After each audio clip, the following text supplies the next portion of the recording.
নটরাজ চৌধুরী।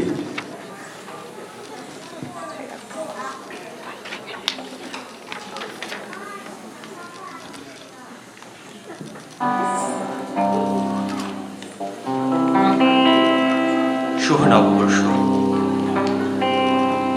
আপনাদের সবার জন্য এই উদার আমন্ত্রণ।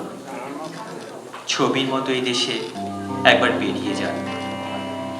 অবশ্য উল্লেখযোগ্য তেমন কোনো মনোহারী স্পট আমাদের নেই, কিন্তু তাতে কিছু আসে যায় না। আপনার স্ফীত সঞ্চয় থেকে উপচে পড়া ডলার, মার্ক কিংবা স্টার্লিংয়ের বিনিময়ে যা পাবেন, ডালাস অথবা মেমফিস অথবা ক্যালিফোর্নিয়া তার তুলনায় শিশুতোষ। আসুন, ছবির মতো এই দেশে বেরিয়ে যান।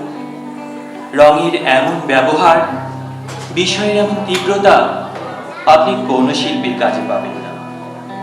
বস্তুত শিল্প মানেই নকল নয় কি? অথচ দেখুন, এই বিশাল ছবির জন্য ব্যবহৃত সব উপকরণ অকৃত্রিম।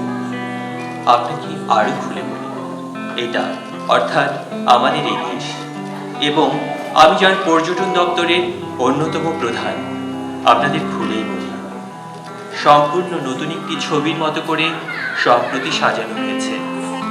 খাঁটি আর্য বংশসম্ভূত শিল্পীর কঠোর তত্ত্বাবধানে 30 লক্ষ কারিগর দীর্ঘ 9টি মাস দিন রাত পরিশ্রম করে বানিয়েছেন এই ছবি।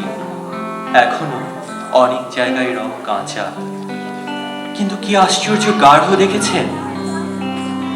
ভ্যান গঘ, যিনি আকাশ থেকে নীল আর শস্য থেকে সোনালি তুলে এনে ব্যবহার করতেন, শপথ করে বলতে পারি কখনো এমন গাঢ়তা দেখেননি।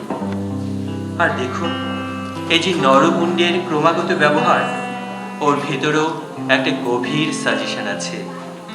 আসলে ওটাই এই ছবির, অর্থাৎ এই ছবির মতো দেশের থিম।